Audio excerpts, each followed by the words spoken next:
Hear me out. Hindi palabas ang She's Dating the Gangster. Kasi feel ko it's a psychological experiment kung ilang beses mo pwedeng paiyakin ng isang tao. Wait. Bago ko simulan tong video na to, feel ko may kulang sa look ko ngayon. Yan! Alright! Ayan.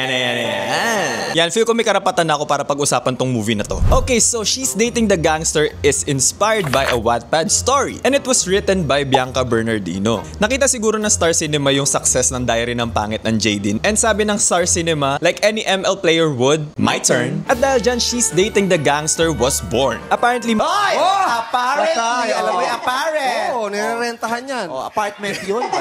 maraming differences yung movie and book. Sa libro, yung storya, it's way darker. Walang generational storyline. Meaning, wala si Don Zulueta at si Richard Gomez sa book. Mainly focus lang siya kay Kenji and Athena at yung ending niya mas malungkot. So basically, nung nabasa ng Star Cinema yung story, ang sabi nila, and pinalitan nila yung storya para mas madaling malunok ng masa. Which sa totoo lang fair. Kasi kung sinunod nila yung original Wattpad version, ay baka rated SPG na yung movie. Imagine aayain mo yung nanay mo manood ng She's Dating the Gangster, tapos pagdating sa sinihan, puro humiliation, puro pagbubuli every 5 minutes. Sabi ng Star Cinema, no, let's give them the Katniel kilig with a side of emotional damage. Kahit may emotional damage, pumatok pa rin yung movie. She's Dating the Gangster approximately earned 286 million sa box office. Isa sa mga factors kung ba't siya naging successful other than the great story is yung main cast. Meron tayong Catherine Bernardo, Daniel Padilla, and nung time na yon si Richard Gomez and Don Zulueta sobrang trending. Richard! Ito, Zulueta mo ako!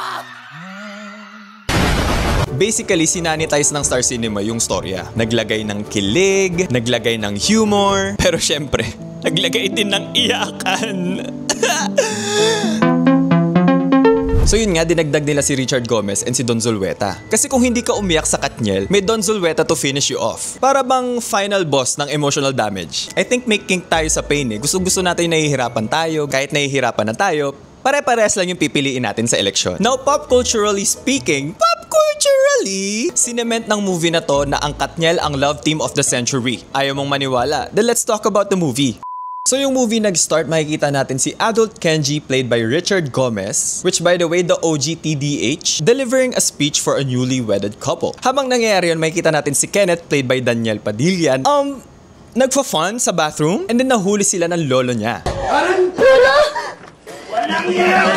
At dahil doon, nasira yung wedding at naggalit si Kenji kay Kenneth. Pinagalitan ni Kenji si Kenneth at nalaman natin na namatay yung mom nila 8 years ago. Then sinabi ni Kenji na, I don't want to be with you. because you will never be Celine. And then Kenneth confronts Kenji kung Sino si Athena? nalito si Kenji, so sabi niya, Your mom? Yung isang Athena. do may question ako dito. Paano nalaman ni Kenneth yung about sa other Athena? Sinabi to ni Kenneth. Sana nga ikaw na lang namatay.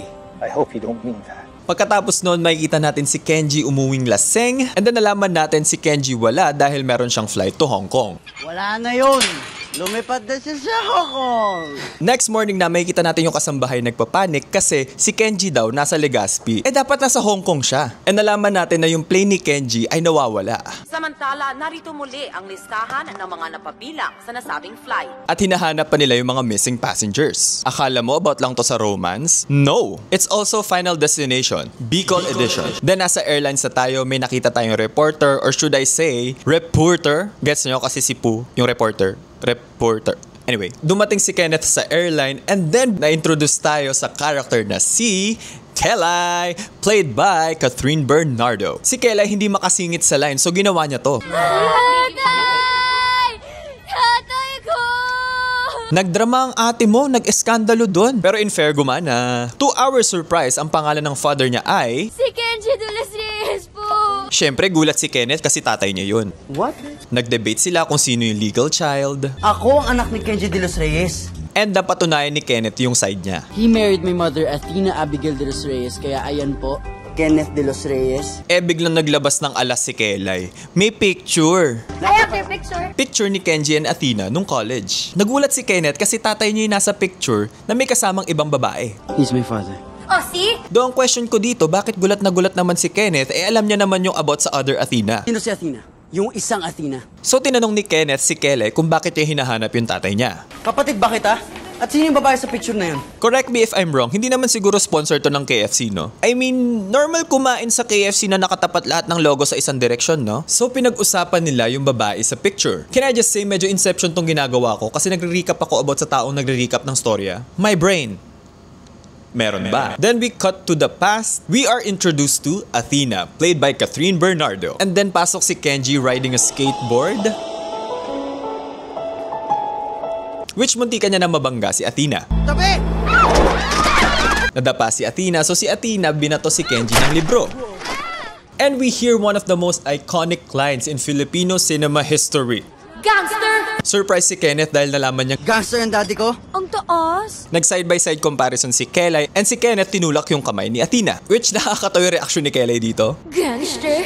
Para ka talagang daddy mo. Dito natin nalaman na si Kenji ang most notorious gangster nung college days niya. At si Athena Dizon lang yung nakapagpatino sa kanya. Kasi Siya ang great love niya. dito rin natin nalaman na tita ni Kelay si Athena. Then nakareceive sila ng update sa airline na nag-emergency landing yung plane sa Kamsur. Paalis na dapat si Kenneth pero pinigilan siya ni Kelay dahil Kailangan nila magkita ng tita ko. we find out na si Athena may heart condition at malapit na siyang mamatay. Pero ayaw ipag-meet ni Kenneth yung dalawa dahil ang weird nga naman kung ipag-meet niya yung tatay niya sa ibang woman. Pinaglaban ni Kelay na si Athena ang great love ni Kenji. Great love niya.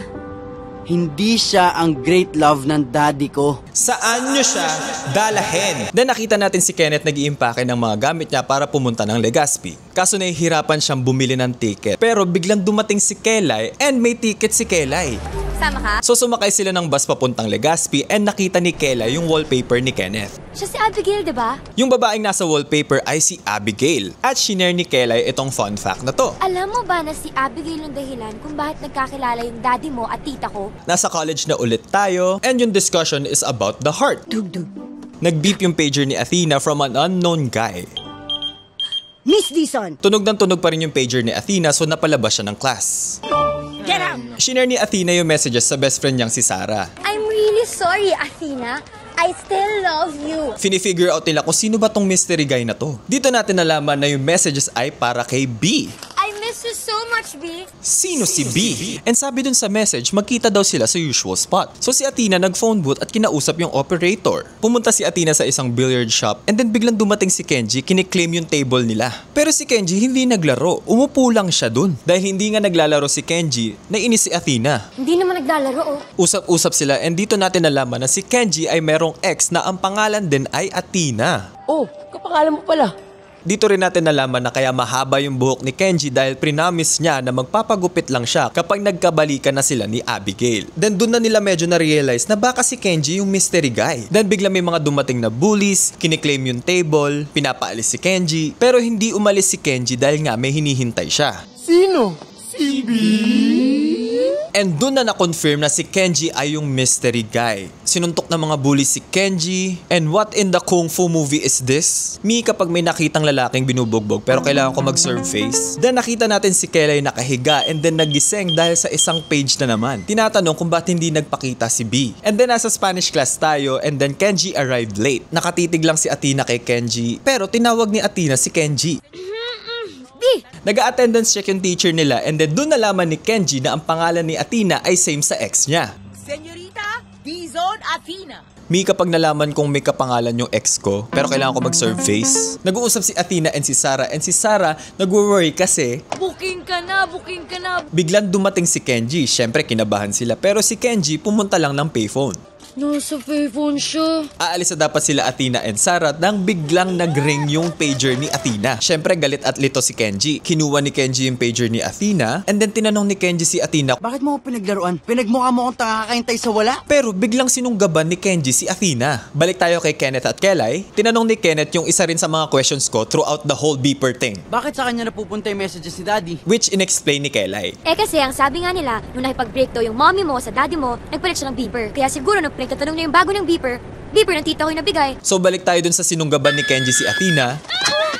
Dito natin nalaman na ginawa yun ni Kenji dahil gusto niyang pagsilosin si Abigail. Then sinabi to ni Kenji. Mula ngayon mag-una tayo. Magpapanggap kang girlfriend ko para magselo si Athena. Hesitant si Athena sa plano pero pinaalala ni Kenji na may atraso si Athena sa kanya. It's the next day makikita natin si Athena natutulog nang bigla siyang ginising ng brother niya dahil nandyan daw yung boyfriend niya. Pero dinanay ito ni Athena at sinabing Hindi ko pa siya mo sinasagot? Then meron tayong montage na binubuli lang si Athena para mag-agree na sa plano. Kasi yun naman talaga ang most logical way para mapa-oo mo ang isang tao. Ibuli mo. It's the next day, naglalakad si Athena and Sarah papuntang class pero nakita nila si Kenji naghihintay sa harapan ng classroom ni Abigail. Pero hindi pinansin ni Abigail si Kenji. Tapos biglang may commotion sa school. So pinunta ni Sarah and Athena yon. Trigger warning po sa mga nanonood dyan. Then nakita natin si Kenji nasa taas ng building, tinetreten na tatalon siya kung hindi mag-a-agree si Athena sa plano. Tatalo na dapat si Kenji nang biglang ini-introduce na ni Athena si Kenji as her boyfriend sa pamilya niya. Boyfriend ko.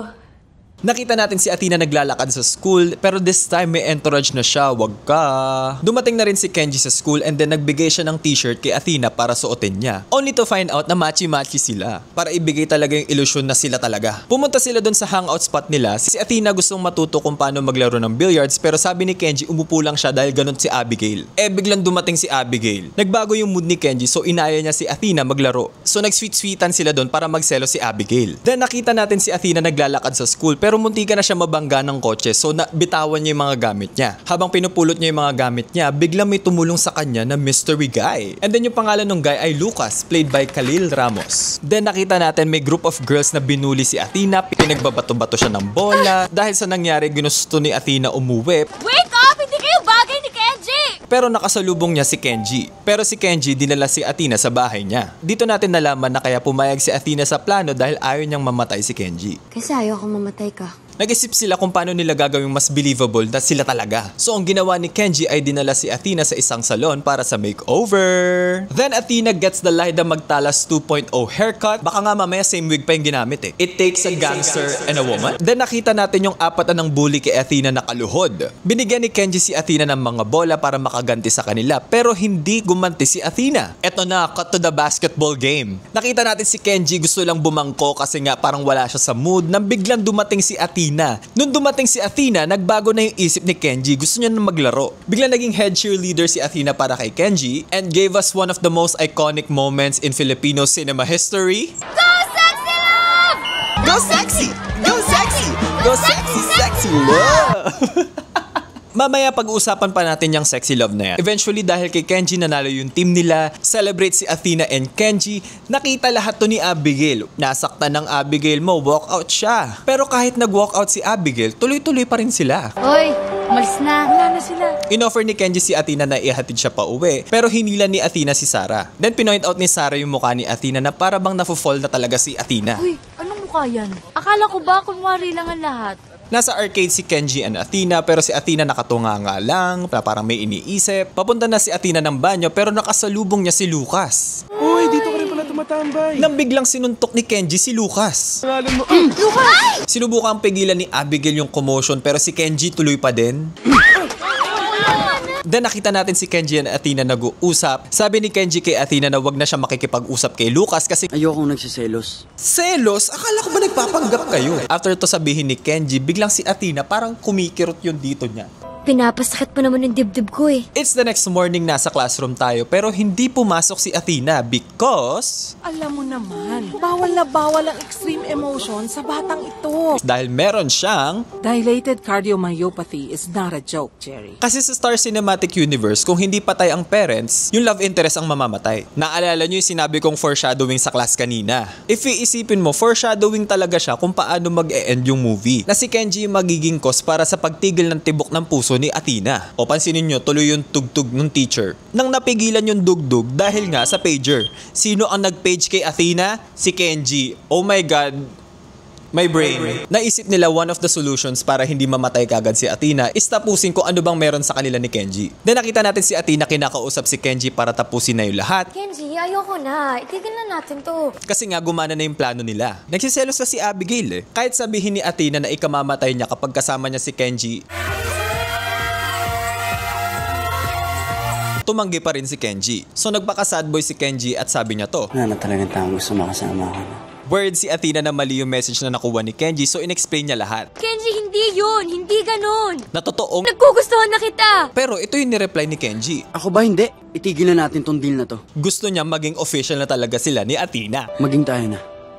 Then cut to Kenneth and Kelly. Nakita natin si Kenneth affected na dun sa buong storya ni Kelly. When suddenly, tumayo si Kenneth para paalisin si Kelly, pero ang ending, silang dalawa ang napalabas ng bus. Or should I say, napalabas. Inis si Kelly kasi paano na magkikita si Kenji at yung tita niya? And then Kenneth says this. Siya ang dahilan kung ba't araw-araw umiiyak ang nanay ko. Lagi niya sinasabi na hindi na siya mahal ng daddy ko. Nasa amin nga siya, pero ang puso niya naiwan kay Athena. May bubog pala siya, which explains kung bakit niya alam yung about the other Athena. Kwento pala ni Abigail sa kanya. Siyempre dinefend ni Kelly yung tita Athena niya. Wala ngang kasalanan yung tita ko! Pero si Kenneth naging emotional kasi hindi niya na nga alam kung ano yung totoo. At nagigilty siya dahil nagalit siya sa tatay niya without knowing the full details. Pumara si Kelly ng kotse para makapunta ng Legazpi, and then cut to Kenji going to a hair salon. Nagpagupit na si Kenji dahil nga nagkabalikan na sila ni Athena. Well, technically ibang Athena, pero yun yung kasi sinabi niya nung una. 4 shadow, 4 na shadow, ha? Then we see the transformation of Kenji. Nakita natin si Kenji and Athena nagpicture sa photo booth, which is yung picture na pinakita ni Kelly sa start ng movie. Then nakita natin si Kenneth and Kelly sumasayaw sa likod ng truck. Then sinishare ni Kelly kung gaano kagaling sumayaw si Kenji noon. And fun fact pala, naalala nyo yung Sexy Love kanina, kaya Sexy Love kasi sa libro, Sexy Love by Neo ang tumutugtog sa party sa libro. Tsaka sexy rin kasing sumayaw si Kenji. Sumasayaw si Athena and Kenji na biglang tumigil si Athena. Niyakap ni Athena si Kenji, and then I love you. reply si Kenji, I can't breathe. syempre lito si Athena sa sagot niya. Ang sabi ko, I love you. Ang sabi ni Kenji, Pag sinabi ko I can't breathe, ibig sabihin I love you too. eto naman mahirap bang sabihin nyo I love you too? Nasa Bicol na si Kenneth at Kelly na biglang may nakuhang update si Kelly about sa flight situation sa news. Kenneth! May news, bilis! Dahil dito mas nagmadali pa sila pumunta ng Legazpi. Na nakita natin si Kenji and Athena sa Mount Mayon. And then sinabi to ni Athena. Di ko ito makakalimutan habang buhay. Kahit na mamatay na ako, Nag-promise siya kay Kenji. pipilitan ko hindi mamatay ng maaga. Finally, nasa Legazpi na si Kelly at Kenneth and pumunta sila sa isang church para mag-pray, and then dito rin natin nalaman na kaya hindi nagkatuluyan si Kenji and Athena dahil Ang love story daw nila ay isang malaking kaso ng bad timing. inamo timing. Dito rin natin nalaman na Dahil simula nang umuwi sila galing Bicol, doon na rin natapos yung love story nila. then nakita natin si Athena pinapagalitan ng tatay niya. Sarili mo lang ba iniisip mo? Sabi nung tatay niya, yung pagmamahal na yan yung papatay sa kanya. Pero pinarealize ni Athena sa pamilya niya, Yung pagmamahal niyo, yun ang pinakamalaking rason kung bakit buhay pa ako ngayon. na yun yung same na pagmamahal na binibigay ni Kenji kay Athena. May bagong rason kung bakit gusto ko pang lumaban. Cut to Athena na nasa classroom pero Kenji is absent. Nagtanong-tanong si Athena sa mga friends ni Kenji kung nasan siya. Then dito natin nalaman na nagiging ganyan lang si Kenji kapag heartbroken siya. Pumunta si Athena dun sa usual spot nila para hintayin si Kenji. Then balik naman tayo kay Kelly at Kenneth. Nasa isang ospital sila nang bigla may nakuhang call si Kenneth. Yung tumatawag sa kanya ay si Ang Tito Lucas mo. played by Ian Veneracion. Hello po! Kung dati nag-trend yung Idon Zolweta mo ko, I think kailangan natin ipatrend yung Ian Veneracion mo ko. Tinanong ni Kenneth si Lucas kung bakit hindi nagkatuluyan si Kenji and Athena. And then back to the past naman ulit tayo. Nakita natin si Lucas kinakausap si Athena dun sa hangout spot. Athena, can you come with me? Pero nireject ni Athena yung idea dahil hinihintay niya nga si Kenji.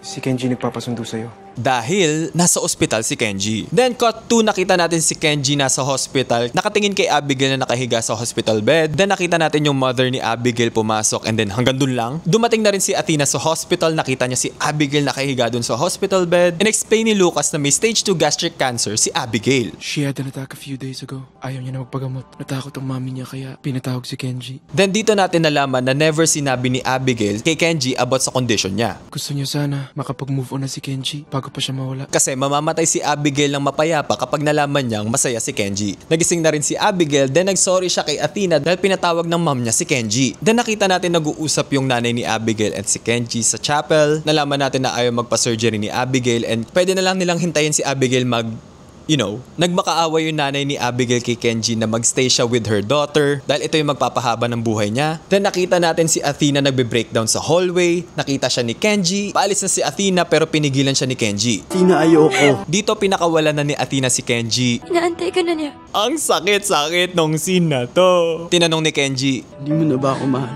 Pero ito yung sagot ni Athena. Thank you for the 2 months, 2 weeks, 3 days, 10 hours, 57 minutes.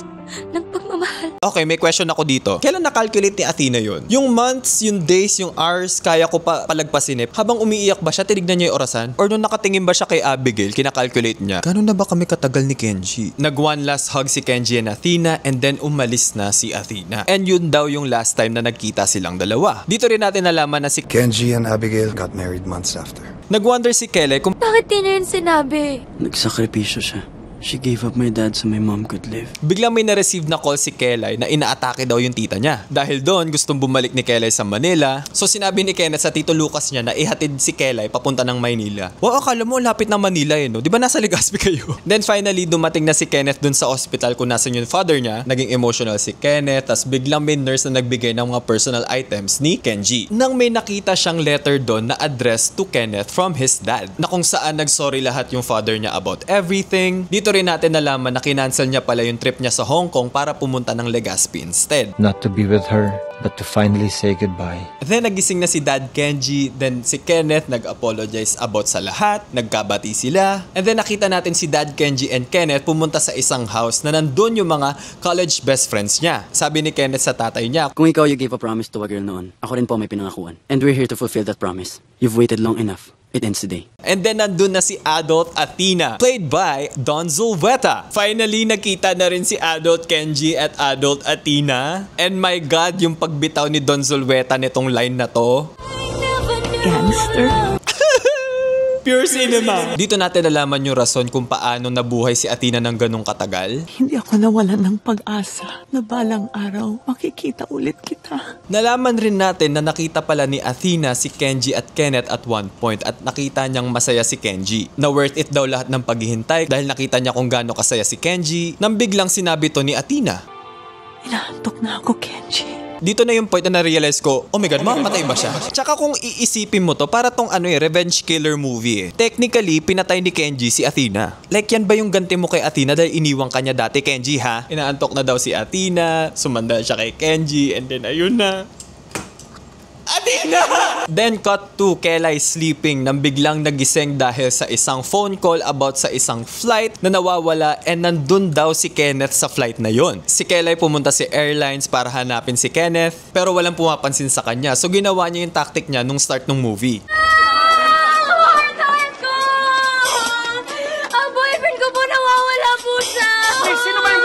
Habang ine-explain ni Kelly kung sino si Kenneth, biglang nandun si Kenneth, naririnig lahat yon. And then tinanong to ni Kenneth kay Kelly.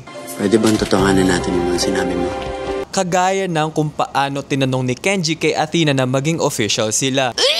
The parallels, my God. And then magkikis na sila, pero walang nangyari. And that is She's Dating the Gangster for you guys. Comment below kung ano yung favorite part nyo ng movie. From fake relationships to forever love. If nag-survive ka at hindi ka umiyak during the whole movie, congrats. Mas malakas ka sa akin. Ayun, hope you like this video. Stay gangster. Gangster!